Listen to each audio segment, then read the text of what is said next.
Alright.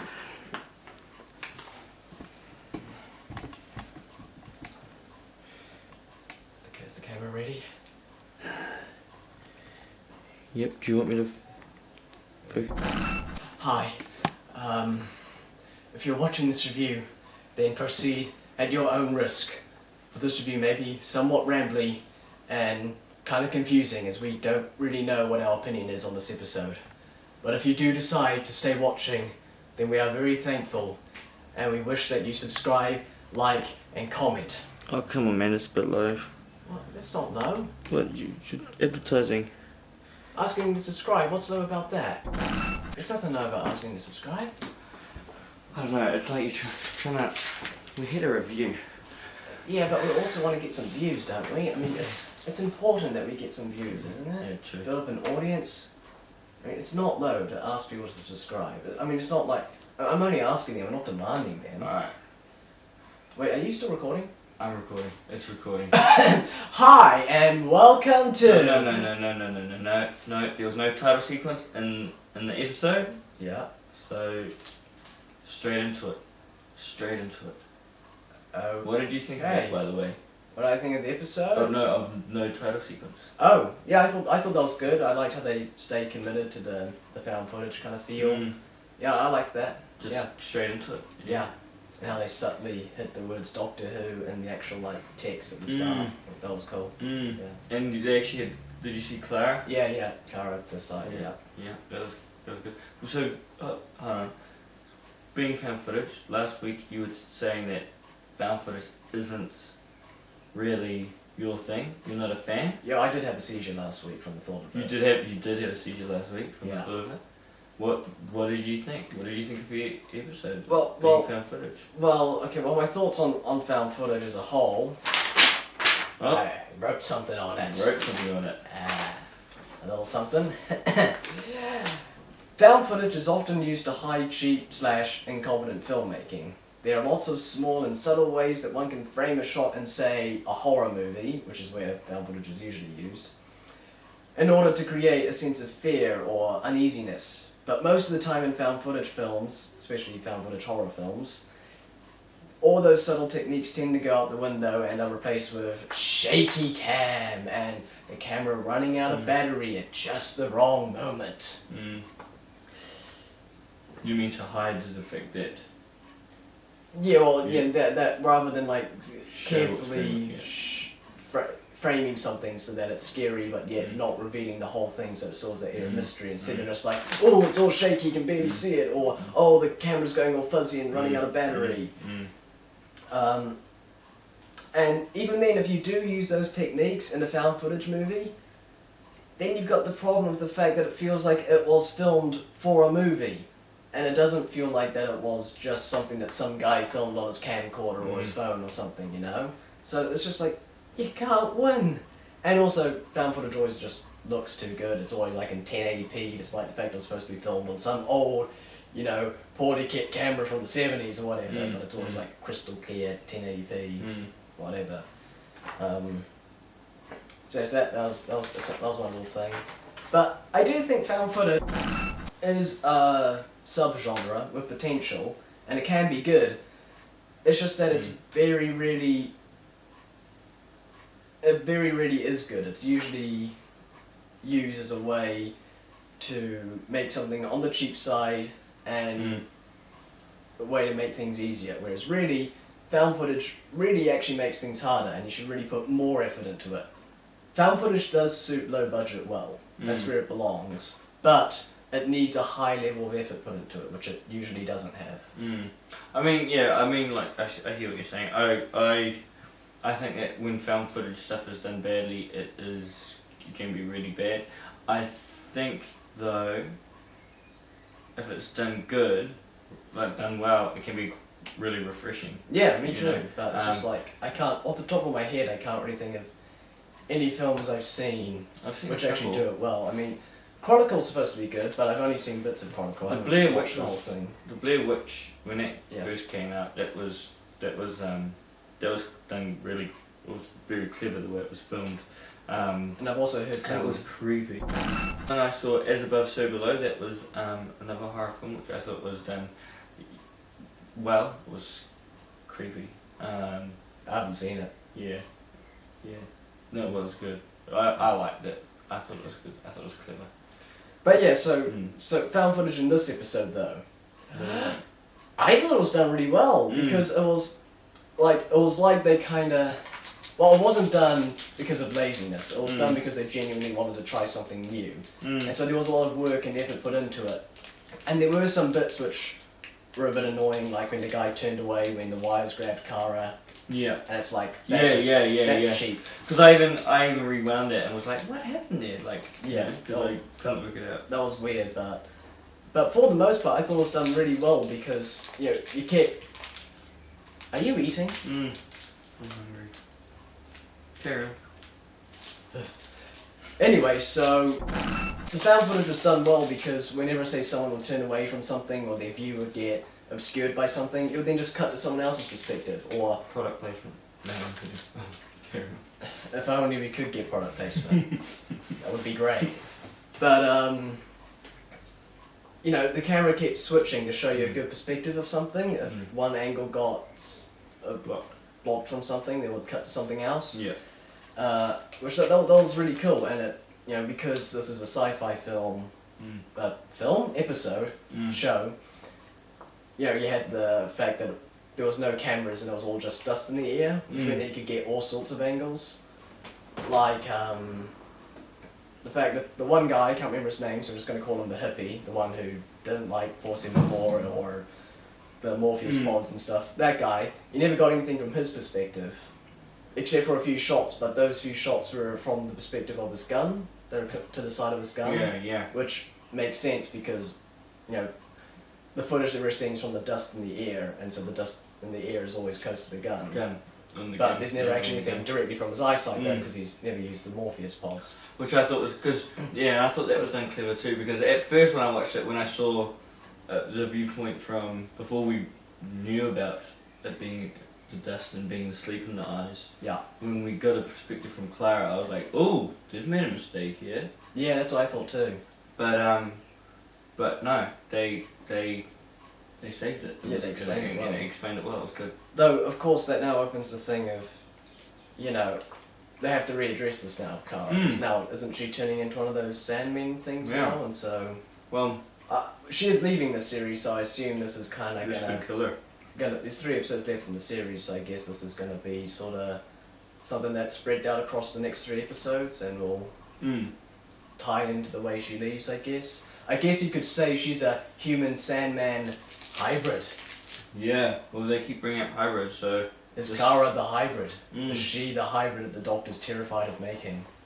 Hey, talking about 474? And who was a grunt? Have grunts been in it before? No, well, okay, maybe, but nothing I can think off the top of my head. No, I do like the idea of like humanity having, just growing soldiers in the future, making life forms just you as like the idea of it? disposable life forms. No, it's a horrible. If we ever did anything like that, that would be horrible. But I like the idea, as in that does seem like something we would do in the future. In the same way that creating something which removes our sleep seems like something we'll do in the future. And again, like both the grunt thing of 474 and the, going a month without sleep, those are both quite creepy moments. Like, that ad was actually one of the creepiest scenes in the episode for me, because I'm like, we would be stupid enough to try and do something like this, and then something would go wrong, and then like we'll start turning ourselves into monsters or whatever from a result of it. So some good social and political commentary in there. Yeah, did you completely understand the twist? All the twists and stuff?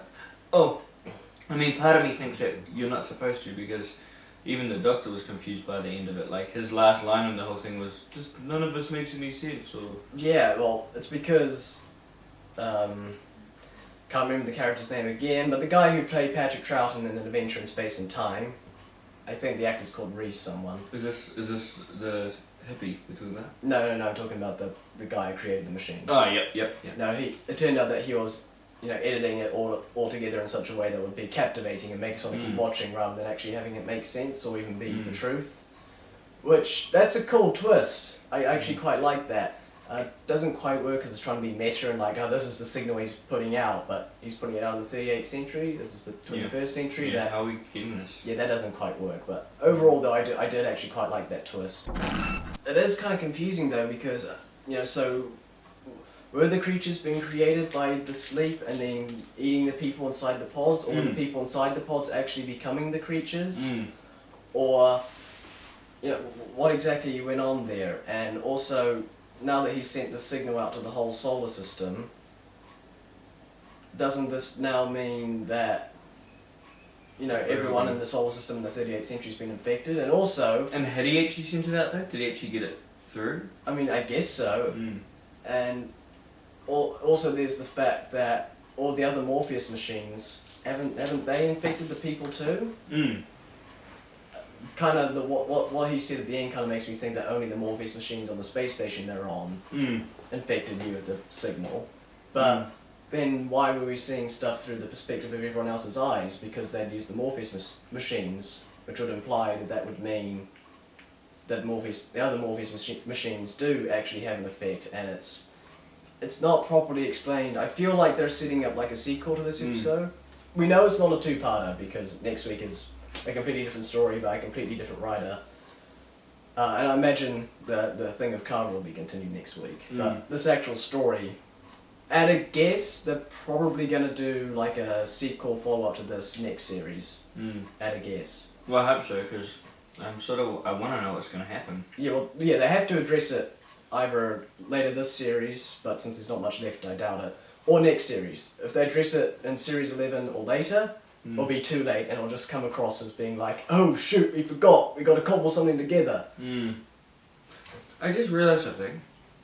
They actually really didn't have to do this as a found footage thing, because he could have edited it like a normal thing, because it was dust in the air. Yeah, I know. But I guess he was trying to make it look cool and captivating. I mean, it kind of worked. I mean, it did. Yeah, I was surprisingly for once, I think the found footage thing actually added to the story. The monsters were cool. Oh, really cool. Yeah, anything that makes me think of Classic Who is a thumbs up in my book. And I like the end when he turns into a monster himself. Himself. That was creepy. Brilliant. And those monsters do look really cool. Again, I don't properly understand what's going on with them, but they did look cool, and they were kind of scary. They did give me the shivers, and they made me think of Classic Who, and that's always a thumbs up. This episode reminded me of stories like The Ark in Space and Revenge of the Cybermen and that kind of thing. I like a good space station under siege. We had underwater bases under siege earlier this series, but this is a space station under siege, and I like that. We haven't had that in a while. And I also liked how most of the cast died in this one. Yeah. I mean, there's heaps of death. Yeah. This again, it feels a lot like Classic Who or some of the first few series of New Who, where usually most of the people in the episode would die. And that's how. Well, it shouldn't be like that every week, or else it becomes predictable. But for the most part, if you're ever in doubt, in Doctor Who, kill off everyone. If ever in doubt. And that's my motto. What I liked about it too was because, what I liked was the relationship they formed between 4 and Mr. Hippie. Mr. Hippie. And, at the beginning, 474 is taking quite a liking to Mr. Hippie, and Mr. Hippie doesn't want a bar of it, and then by the end, you felt really bad when 474 died. Yeah. He sacrificed himself. I mean, it was predictable that they'll go in that direction, but it was well executed. It was well executed, yeah. Yeah, I mean, the supporting cast in this episode were... It could have ended up real cliche, but I don't think it did. Yeah, I mean, all the supporting cast here are kind of your standard kind of your supporting characters. You've got the stern captain, then you've got the sort of the brain dead grunt, then you've got the one who's skeptical of everything, and then you got the comedy joking guy who didn't really say much. He didn't make any jokes, and it was supposed to be irony that he just before he died he was trying to do a joke with the machine, but he wouldn't do it. The machine was trying to make him do a joke. And it was supposed to be ironic, but it never came across as ironic because we never saw him make a joke in the first place. Yeah. If we see him crack a few funnies, then it would have been good. Really. Yeah. But yeah.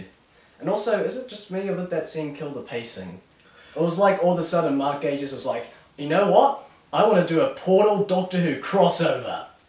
It felt like Gatos from Portal. That thing. I was like, am I watching Doctor Who or playing Portal here? Yeah, well, the thing is too is, it felt like I didn't get to know the funny guy enough either to care Yeah. when he died, and because I didn't care about him, I didn't realise that he was. It wasn't until the second time I watched it that I worked out that he was the funny guy. Yeah. Who got introduced to us at the beginning, because me too. The first time around I watched it, I was like, who's this guy? Yeah, who's this guy that's dying? Yeah.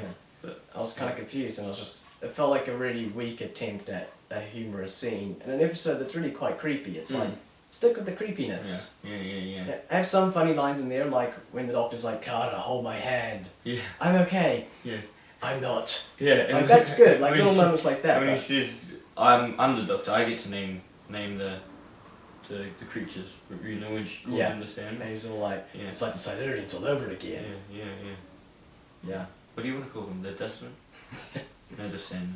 Yeah, and that whole scene in the freezer was cool too. Mm. And they actually shot that in a freezer.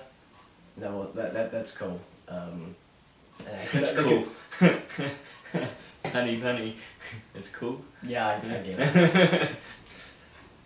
But yeah, they could only film it in very short bursts because of how cold it was inside the freezer. That's cool. I think it really paid off because it really did feel cold while watching it. So did you like it? I think so. I think I enjoyed it. I mean, I had no idea after the first one. They need to follow up on the basis that they do a follow up to this story at some point, and also on the basis that they don't do another found footage episode for at least like 10 years, because I did think the found footage was done well here. It's just that it's a one-off and it should remain a one-off, or at least be a one-off for a very long time. You know, they can do found footage again in the far, far future.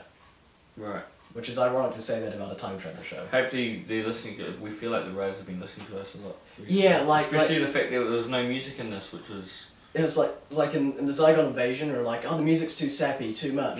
Zygon Inversion, or like, less music, better music. And then this week they're like, okay, so you like less music? Whole episode about it. Yeah. Good work. Thank you for listening to us. There was a bit of music, but it was very quiet. Yeah. And it was that tense kind of music I was talking about back in the Zygon Invasion review. It was very quiet and tense, and just made you feel a bit on edge. No, yeah, subtle. That's the word. All well done. Yeah, I think talking about this has sort of made me work out how I feel about it. Yeah.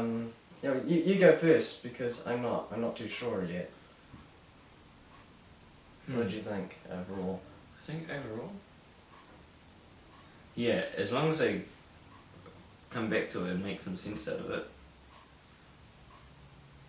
Which isn't a good start to say, really, but... Well, as long as it gets a sequel later this series or next series. Yeah, I'm gonna give it a 7.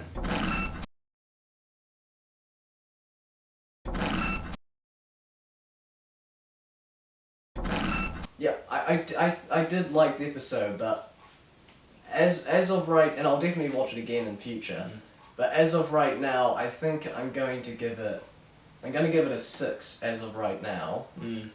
But if they do follow up on this episode, and they follow up on it well, then it'll get bumped up to a 7 in the future.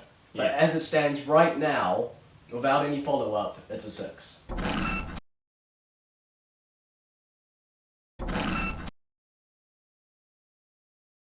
But cool.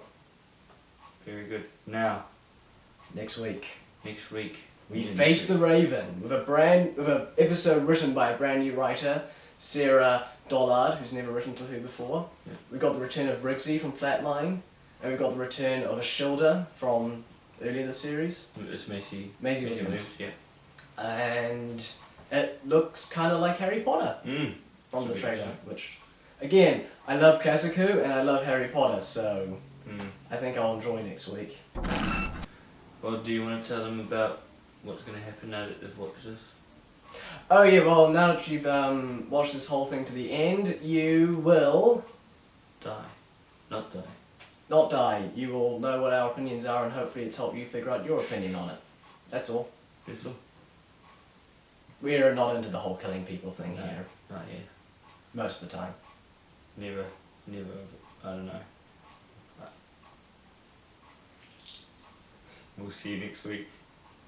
Same time.